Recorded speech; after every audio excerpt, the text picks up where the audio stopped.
7 horas e 25 minutos no horário de Brasília. As exportações brasileiras somaram no ano passado 96 bilhões de dólares, 13% a mais do que em 2016. Nós estamos falando da grande movimentação do agronegócio brasileiro, que responde por grande parte do crescimento do nosso PIB no ano passado.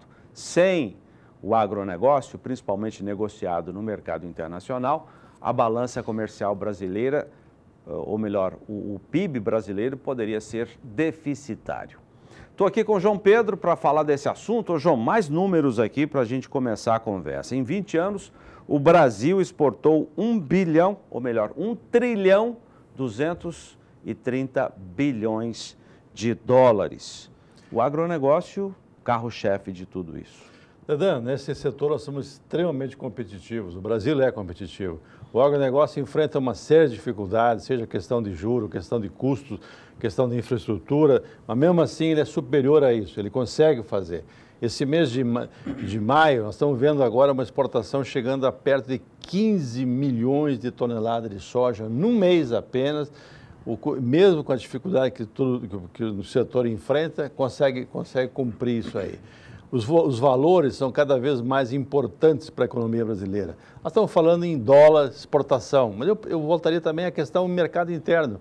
Nós temos 207, 208 milhões de brasileiros que têm acesso a comida barata e boa, de boa qualidade. Compram um filé de frango a R$ 7,00, compram um arroz a menos de R$ 2,00 o quilo, o feijão a R$ 2,50. Por quê? Porque o senhor e a senhora trabalham, produzem. Quem está nos assistindo aí é que produz e consegue colocar na mesa. Nós temos algo que o mundo inteiro hoje reputa como fundamental, chama-se segurança alimentar. Nós temos, o Brasil tem, graças a esse pessoal. E hoje, nós estamos vendo isso, o próprio ministro Blairo Maggi coloca como meta, nós temos 7% do mercado mundial, esses 97% representam alguma coisa perto de 7% do mercado mundial de alimentos. Ele quer passar para 10%. O Ministério da Agricultura tem uma meta de passarmos para 10% do que se comercializa no mundo de alimentos. E o Brasil tem condições, tranquilamente, de atender esses 10%. Hoje, o mundo trabalha com um volume de 1 trilhão e 230 bilhões de dólares de comércio internacional de alimentos. E o Brasil poderia entrar com 123 bilhões de dólares. O que precisamos fazer? Nós precisamos fazer é melhorar a infraestrutura. Isso é fundamental. Estradas, melhorar a hidrovia, ter ferrovias no Brasil, portos, terminais portuários, principalmente privativos, porque o poder público no Brasil não é a solução. O poder público no Brasil normalmente é o problema, né? Então nós temos que fazer isso, fazer o dever de casa. Atuar nessas regiões onde há uma grande fronteira agrícola em expansão para atender isso. Caso contrário, o produtor trabalha e troca 6 por meia dúzia ou 6 por 5,5. Você falou da soja, que está tendo um momento único, né, na história das exportações. Vamos falar de carne bovina. O ministro Blairo Maggi, da Agricultura, que está na China, inclusive participando de uma das maiores feiras da carne do mundo, a BIEC está lá também, os representantes dos frigoríficos exportadores, empresários brasileiros, é uma grande feira. E o ministro anunciou que até o final deste mês, uma delegação de chineses vai visitar 84 frigoríficos brasileiros, com a possibilidade de habilitar essas indústrias a exportar.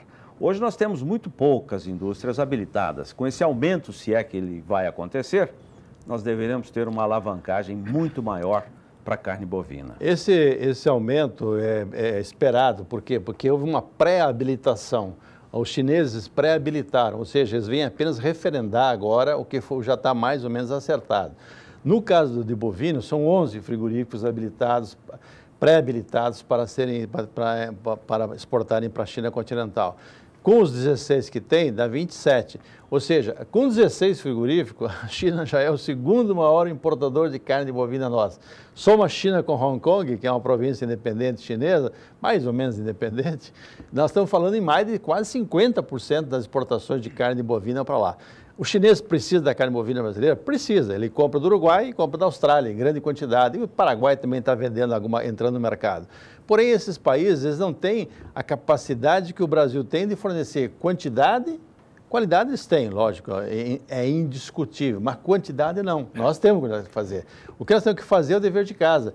Primeiro, atender rigorosamente o protocolo sanitário. Vacilar, né? Não, o protocolo sanitário que nós temos com eles. Ou seja, não fazer besteira como fizemos com os Estados Unidos, mandar aquelas peças com abscesso e nós demos uma cara para bater. Os caras bateram com vontade. Faz mais de um ano que nós estamos apanhando dos lobby americanos lá contra a carne brasileira. O que eles têm que fazer? No protocolo, fala-se que tem que ter animais até 30 meses. Nós temos que entregar animais até 30 meses. PT Soluções. Não tem jeitinho do Brasil, não. João, vamos mudar um pouco o foco. Ontem, o Banco Central decidiu nova taxa anual de juros, a Selic. O mercado esperava uma redução de 6,5% para 6,25% essa taxa Selic.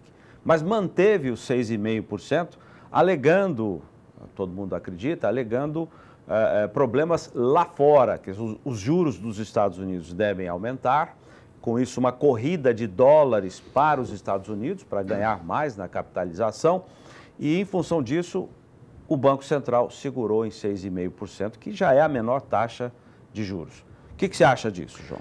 Olha, a questão é a seguinte, a taxa de juros no Brasil, a Selic baixou, chegou a 14% nos estertores do governo da Dilma, hoje nós estamos falando em 6,5%, poderia cair um pouquinho mais. A grande questão é a seguinte, o Banco Central tem medo de uma corrida a dólar no Brasil, e o dólar pulou de 3,20 em março para 3,66, 3,67 ontem.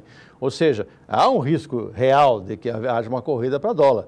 O dólar é a moeda do mundo que é o porto seguro, ou seja, quando o americano fala em pagar nos T-bonds, nos títulos do Tesouro americano, 3% ao ano, é uma corrida, o mundo inteiro joga dinheiro lá, porque em alguns países é negativo, o Japão é negativo, a taxa de juros é negativa, você paga para ter o dinheiro lá, em alguns países europeus é 1%, na Alemanha. Então, há um risco do americano aumentar para 3% a taxa de juros dos T-bonds, dos títulos do Tesouro americano, vai haver uma corrida para lá. E aqui no Brasil não é diferente o processo. Nós estamos vivendo uma fase de transição, o governo do Temer está meio amarrado em função das denúncias, dos problemas, falta de capital político dele para poder implementar as reformas que o Brasil precisa, entre elas a Previdência.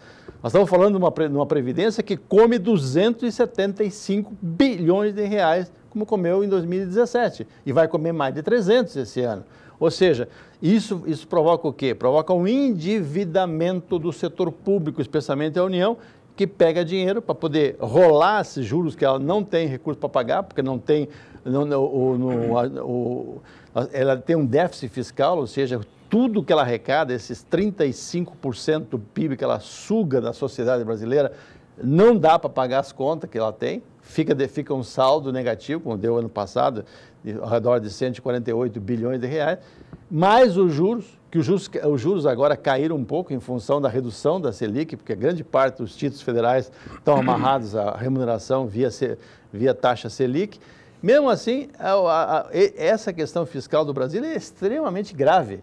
E o que eu sinto, o que eu lamento, Zaidan, é que o nosso Congresso faz impreocupados em se reelegerem, os nossos senadores, nossos deputados, fecham os olhos para isso. E aí nós estamos vivendo essa fase que saiu o resultado ontem do primeiro trimestre, negativo novamente o crescimento da economia brasileira.